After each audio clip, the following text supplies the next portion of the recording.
Welcome to Stella maths channel. இந்த வீடியோவில் அடுக்குகளின் விதிகளை பார்க்க போகிறோம். 3 விதிகள் மட்டும்தான். இதை நல்லா புரிஞ்சு படித்து மெமரைஸ் பண்ணி வச்சுக்கோங்க.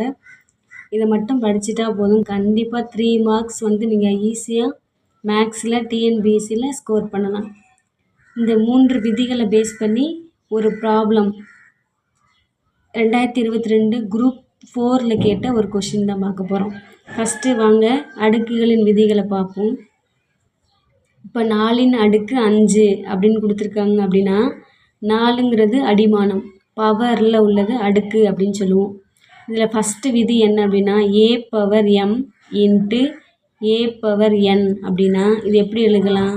இங்கே 2 அடிமானமும் சேமாக இருந்துச்சு அப்படின்னா நடுவில் பெருக்கல் வந்துச்சு அப்படி இருந்துச்சு அப்படின்னா மேலே ப்ளஸில் எழுதணும். இந்த விதிக்கு பேர் அடுக்குகளின் பெருக்கல் விதி. இங்கே பெருக்கல் இருக்கா? 2 அடிமானமும் சேமாக இருந்து நடுவில் பெருக்கல் வந்துச்சுன்னா அதை ப்ளஸில் எழுதுவோம். A power M plus n அப்படி எழுதுவோம். இதே இது 2 அடிமானமும் சேமாக இருந்து வகுத்தல் வந்துச்சு அப்படின்னா அதை மைனஸில் எழுதுவோம். இங்கே ப்ளஸில் எழுதிக்கிறோமா, இங்கே மைனஸில் எழுதுவோம். இது அடுக்குகளின் வகுத்தல் விதி.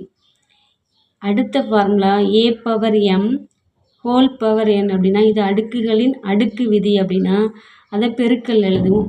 இது ப்ளஸ்ஸு, இது ப்ளஸில் வரும், இது மைனஸில் வரும், இது பெருக்கல்ல வரும். புரியுதா? ப்ளஸில் வரும், மைனஸில் வரும், பெருக்கல் வரும். 3 இது மட்டும் படித்தா போதும். நிறையா இருக்குது, ஆனால் நமக்கு பேசிக்காக இது 3 மட்டும் தெரிஞ்சால் போதும். ஓகேவா? அடிமானம் சேமாக இருக்கணும். பவரில் உள்ளது என்ன வேணாலும் இருக்கலாம். அப்போ அடிமானம் சேமாக இருந்துச்சுன்னா இங்கே சேமாக அடிமானம் என்ன இருக்கோ அங்கே ஒரு இது போட்டால் போதும். மேலே உள்ளதை ப்ளஸ் பண்ணி போட்டுருணும். இங்கே அடிமானம் சேமாக இருந்து வகுத்தல் நடுவில் வகுத்தல் வந்துச்சுன்னா மேலே உள்ளது எப்படி எழுதிக்கிறோம்? இந்த வகுத்தலை இப்படி டிவைடட் பைன்னு எழுதிக்கிறோம். இது மேலே வரும்போது மைனஸில் வரும். அப்போ a power M minus n போட்டுரும். இதே இது அடுக்குகளின் அடுக்குகள்னால் 2ஐயும் பெருக்குனா போதும். அப்போ A into a power M into n முடிஞ்சிருச்சு. அதே மாதிரி நல்லா கவனிச்சுக்கோங்க. இந்த நம்பர் ரொம்ப முக்கியமானது. இப்போ ஏ பவர் 0 = 1 அப்படின்னா ஏன்னா என்னது? அடிமானம். அடிமானத்துக்கு மேலே அது அடிமானம் என்னவாக இருந்தாலும் பரவாயில்ல, மேலே 0ன்னு வந்துருந்துச்சுன்னா அதோட வேல்யூ 1 தான். இப்போ 3 பவர் 0னாலும் 1 தான், 5 பவர் 0னாலும் 1 தான். அதாவது அடிமானம் என்ன வேணாலும் இருக்கலாம், ஆனால் மேலே 0 வந்துருச்சு அப்படின்னா கண்டிப்பாக அதோட வேல்யூ 1. அதை நல்லா தெளிவாக புரிஞ்சு படித்து வச்சுக்கோங்க. வாங்க நம்ம ஒரு சம் எடுத்து பார்ப்போம். டிஎன்பிஎஸ்சி 2022 குரூப் 4ல் கேட்ட ஒரு கொஷினை பார்ப்போம். வாங்க 176வது கொஷினில் கேட்டிருக்காங்க. 4 அடுக்கு 3.5 = 2 அடுக்கு 5 என்பதற்கு சமமான விகிதம் எதுன்னு கேட்டிருக்காங்க. இப்போ எழுதிக்கிறோமா? 4 அடுக்கு 3.5 = 2 அடுக்கு 5. இப்போது 4 எப்படி எழுதிக்கலாம்? ஏன்னா அடிமானம் சேமாக கொண்டு வரணுமா? அப்போ இங்கே 2லேயும் சேமாக கொண்டு வந்தால் தான் நம்ம சமமான விகிதம் கண்டுபிடிக்க முடியும். சரி, அப்போ 4 எப்படி எழுதிக்கலாம்? 2 ஸ்கொயர் அப்படின்னு எழுதிக்கலாம். இப்போ என்ன செய்ய போகிறோம்? இந்த 2 ஸ்கொயர் இதை எப்படி எழுதிக்கலாம்னா 2 ஸ்கொயர் பவர் 3.5 இருக்கா? இது என்ன ஃபார்முலா பேஸ் பண்ணியிருக்கு அப்படின்னா ஏயின் அடுக்கு எம், அது a power M into n எப்படி எழுதுவோம்? ஏ அடுக்கு எம் இன்ட்டு என். இது 2ஐயும் பெருக்கும். அப்போ இது 2ஐயும் பெருக்கு என்ன வரும்? 2 × 3.5 பெருக்குனேன்னா 7. அப்போ 2 பவர் 7ன்னு வருமா? இந்த ஃபார்முலா பேஸ் பண்ணி அடுக்குகளின் அடுக்கு விதியை நான் தேர்டு ஒன் நம்ம பார்த்தோம்ல அதை பேஸ் பண்ணி எழுதியிருக்கிறேன். அப்போ 2 பவர் 7 = 2 பவர் 5. அடுத்து என்ன பண்ண போகிறேன்? இது 2ஐயும் கேன்சல் பண்ணணும்னா என்ன பண்ணுறேன்? வகுத்தல் விதியை யூஸ் பண்ண போகிறேன். என்னென்னா இந்த 2 பவர் 5 இது இஸ்துக்கு பதிலாக வகுத்தல் வருமா? இப்போ 2 பவர் 5. இது எந்த மெத்தடில் இருக்குது? ஃபார்முலா படி ஏ பவர் எம் வகுத்தல் ஏ பவர் என். இது எப்படி எழுதிக்கலாம்? A power M minus n. எனது வகுத்தல் விதி 2வது ஃபார்முலாவில் பார்த்தோம்ல, அந்த ஃபார்முலா அடுக்குகளின் வகுத்தல் விதி ஏ பவர் எம் வகுத்தல் ஏ பவர் என் அப்படிங்கிறது எப்படி எழுதிக்கலாம்? A power எம்ங்கிறது 2 power 7, a power என்னங்கிறது 2 பவர் 5. அப்போ இது 2ஐயும் கழிச்சோன்னு என்ன வரும்? ஏங்கு பதிலாக 2, எம் 7 மைனஸ் என்னங்கிறது 5. அப்போ 2 பவர் 7 மைனஸ் 5 என்னது? 2. அப்போ 2^2 புரியுதா? 2^7 அப்படி எழுதிக்கிறேன். இங்கே வந்து இஸ்துக்கு பதிலாக வகுத்தல் போடுறேன். இதை வந்து ஃபார்முலா பேஸ் பண்ணி செகண்ட் ஃபார்முலா பார்த்தோமா, அந்த ஃபார்முலா பேஸ் பண்ணி இதை கண்டுபிடிச்சோன்னா என்னது 7 - 5ன்னு வரும். அப்போ 2^/1. இப்போ 2^2 4. இப்போ 4/1 4:1 வகுத்தலுக்கு பதிலாக இஸ்து அப்படின்னு வரும். இப்போ பி தான் ஆன்சர். ஓகேவா? புரிஞ்சிருச்சுன்னு நினைக்கிறேன். வாங்க இன்னொரு சம் கூட பார்க்கலாம். இந்த ப்ராப்ளம் வந்து டிஎன்பிஎஸ்சி 2022 குரூப் 2ல் கேட்ட கொஸ்டின், 175வது கொஸ்டின். நாங்கள் பார்க்கலாம். அந்த விதியை பேஸ் பண்ணி, அடுக்குகளின் விதியை பேஸ் பண்ணி நம்ம வந்து செய்ய போகிறோம். ஃபஸ்ட்டு என் மதிப்பு காண்க அப்படின்னா, இங்கே என்ன வேல்யூ கொடுத்துருக்காங்களோ அதை அப்படியே எக்ஸ்ன்னு எடுத்துக்கணும்.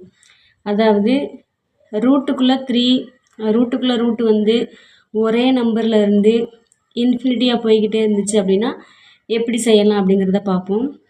இதை வந்து ஃபஸ்ட்டு கொடுத்துருக்கிறத எக்ஸுன்னு எழுதிக்கிறேன். அப்போ எக்ஸ் ஈக்குவல்ட்டுன்னு எழுதிக்கிறேன்.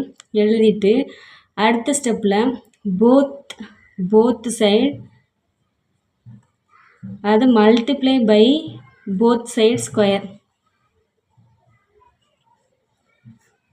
Squaring both side.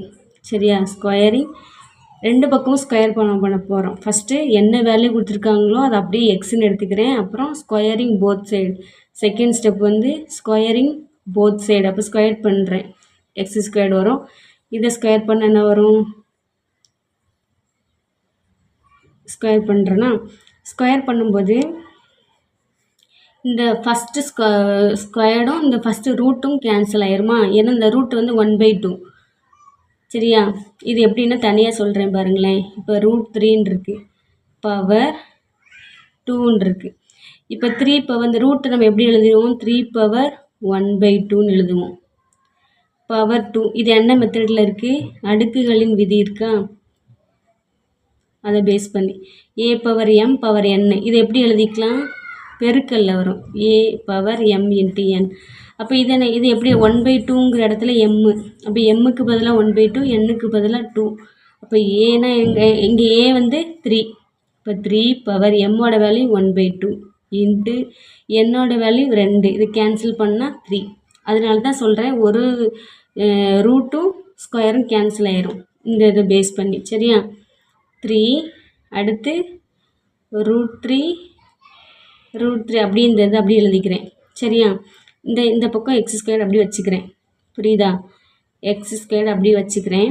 இப்போ அந்த √3 போயிட்டே இருக்குதா, இதுக்கு பதிலாக x போடலாமா? ஏன்னா x = இந்த வேல்யூ. அப்போ இந்த இதுக்கு பதிலாக x போடலாம். அப்போ என்ன வரும்? 3 × x. இதை சிம்பிளிஃபை பண்ண என்ன வரும்? x² = 3x. இப்போ எக்ஸெல்லாம் ஒரு பக்கம் கொண்டு வரேன். x²/x = 3. அப்போ ஒரு எக்ஸும் இதுவும் கேன்சல் ஆயிருமா? இது என்ன விதி? வகுத்தல் விதி. எப்படி சொல்கிறேன்னா, அடுக்கு சேமாக இருக்குது. இப்போ a/m / a/n எப்படி எழுதிக்கலாம்? a/m - nன்னு எழுதுவோமா? அப்போ இது வந்து எப்படி இருக்குது? ஏங்கிற இடத்துல இங்கே எக்ஸ் இருக்குது. சரி, எம்முக்கு பதிலாக 2 இருக்குது, n-க்கு பதிலாக 1ன்னு அர்த்தம். அப்போ ஏக்கு பதிலாக இங்கே எத்தனை இருக்குது? ஏக்கு பதிலாக எக்ஸு, எம்முக்கு பதிலாக 2, n-க்கு பதிலாக 1. அப்போ என்ன வரும்? எக்ஸு. அப்போ x = 3. எல்லாத்துக்கும் புரியுதுன்னு நினைக்கிறேன். புரியலைன்னா கமெண்ட் பண்ணுங்கள், சப்ஸ்கிரைப் பண்ணுங்கள், லைக் பண்ணுங்கள். தேங்க்ஸ் ஃபார் வாட்சிங்.